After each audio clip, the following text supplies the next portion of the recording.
How you doing, YouTube? Master Beer Reviews, back with yet another review. Aged beer time.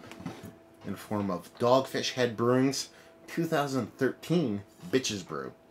Yeah, I have had this beer several times, but I've never reviewed it. It's weird because I thought I did. I went and looked through, my beer reviews over the past couple years, and nothing to be had. But lo and behold, I just posted a beer review not too long ago, but when this posts, who knows, of a Pretty Things beer. It was a 7% lager, and was talking about how like they broke open a case and they had some older beers there. Well, they actually had this there, and piqued my interest. So 2013 Dogfish Head beers, a whole bunch of stuff and bits and pieces going on. We're going to review it. As far as what it says in this bottle, it says Miles Davis Bitches Brew, ale brewed with honey and gesso. Gesso? G-E-S-H-O. So whatever that means. I don't know. On the side here it says, Miles Davis' seminal Bitches Brew album was a game changer. A bold fusion of rock, funk, jazz. To honor the 40th anniversary release, Dogfish Head has created a bold, dark beer that is a fusion of 3 threads Imperial Stout, 3 threads, a fusion of 3 threads Imperial Stout, and 1 thread honey beer. Okay, that makes sense more now. With gesso root. Like the album, this beer will age with the best of them. To hear the music and story inspired by this beer, go to milesdavis.com/brew. Yeah, that's pretty much it. Label-wise, it's fantastic. It's, Miles Davis Bitches Brew. I mean, what more do you want? It's absolutely fantastic. We have the bottled on of 9/16/2013, so it is a bit, you probably can't even read that, but it's a bit over, that 6-year mark, 5-year mark, sorry. And done. I like the embossed kind of Dogfish Head label and the whole 9, so we'll see how this kind of, stood up the test of time. So, anyway, big pop on there. There's really no kind of merc mark. I talk about merc marks every now and then, about how like beers leave a ring, especially in these darker, richer beers. They usually leave a little bit of a funk ring kind of floating around. I can't really tell there's much on this one, but this is kind of one of those textured kind of Dogfish Head labels, so it might not be there. So what are we left with?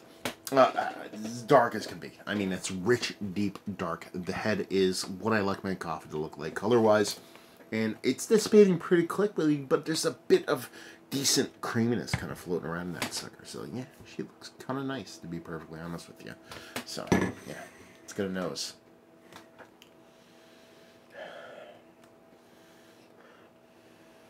It smells pretty fucking awesome, to be honest with you. There's really not much oxidation there. I'm not getting much as far as wet paper or cardboard or any of that. But what I am getting is deep, rich chocolates. You get a little bit of soft, kind of 60% kind of milk chocolate, but it's getting really deep down there in that kind of baker's chocolate realm. There's like additional bits and pieces of dark richness in there, like a little bit of soft anise to it almost, and there's like molasses and a little bit of like marzipan in there even, but it just has so much rich raisin definitely going on. It has this rich fruitiness going on, this real deep, rich, dark fruitiness, along with that malty, rich kind of chocolate-like sweetness, with a tinge of that like soft kind of soy sauce kind of vibe that I actually really dig on a lot of these aged beers. So I don't even know what the ABV was on this today. I know I didn't read it off, but I forget what it originally was. 9%, so it's not a huge beer. But yeah, she smells beautiful, bright, which is a weird thing to say about a old aged beer, but without that oxidation in there and having that kind of nice richness kind of come through, it has this subtle brightness to it, so it doesn't have this super heft to it. Yeah, I just want to dive in. Cheers.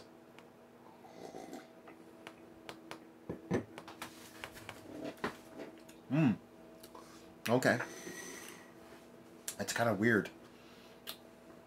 totally flipped the script. Comes off super dry. And a ton of oxidation. Like, I didn't get even the sniff of oxidation on the nose with that. And I got this nice, rich, multi-layered, multi-leveled kind of sweetness to it. But it's like brakes, like pumping the brakes, hit the brakes, your forehead hits the fucking windshield. It's super dry. Like super spicy, like coriander based, like powdery, spicy dryness. And you get this big, huge pop of this wet paper cardboard thing going on. There's that umami flavor, that soy sauce flavor beyond it. Behind it is a better word than beyond it. It's not a bad beer. I actually dig where it went. But the nose of it leads you down a path that you assume it's going to go down, and it's totally flipping the script on you. It's interesting. It's fun. Listen, this is a, if you like old beer. If you are just getting into beer, I hate saying this shit because it comes off pretentious. If you're just getting into beer and you're not like, you haven't been drinking beer for several years and like the kind of progression, the way beer kind of changes over time, this is definitely not going to be for you. Because if you're expecting what this beer says, and then you go into the nose, and then go into the taste, it's going to fuck with your brain. But on a level of having this beer, knowing what it tasted like in the past, and then having it now, knowing what went into the beer, and then smelling it and then tasting it, it's a cool journey.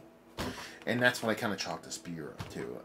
It didn't age all that well, sure, you know, age is in the eye of the cellar, I mean, I guess you would say, because, you know, if you wax dipped this and did this with that and did some other things, this beer might have cellared differently and changed differently or progressed differently. But the way it's sitting now for me, at least in this single iteration, it's just, it's not showing all that well.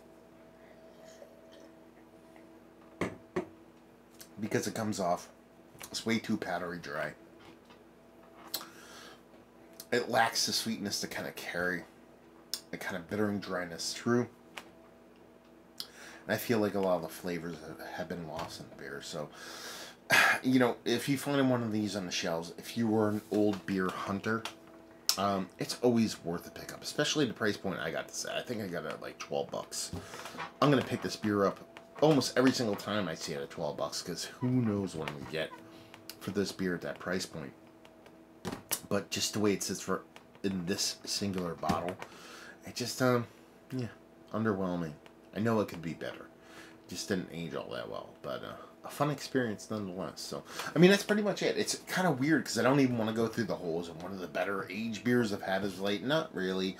You know, value and availability, I got it for $12 and I found it at a place.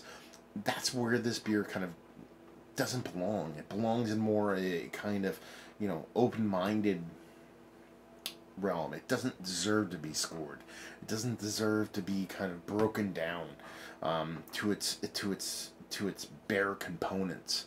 It deserves to be drank, talked about in a positive or negative light, but also expanded upon about where it came from and what it was intended to be and where it went to.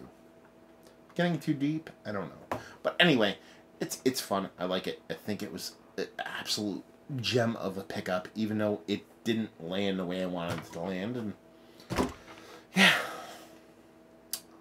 I'm not bummed about it. Let's put it that way. So there you go. Another review in the books. Hopefully you guys enjoyed it. Down there if you want to talk about it. Massive Beers if you want to check me out doing the social media stuff.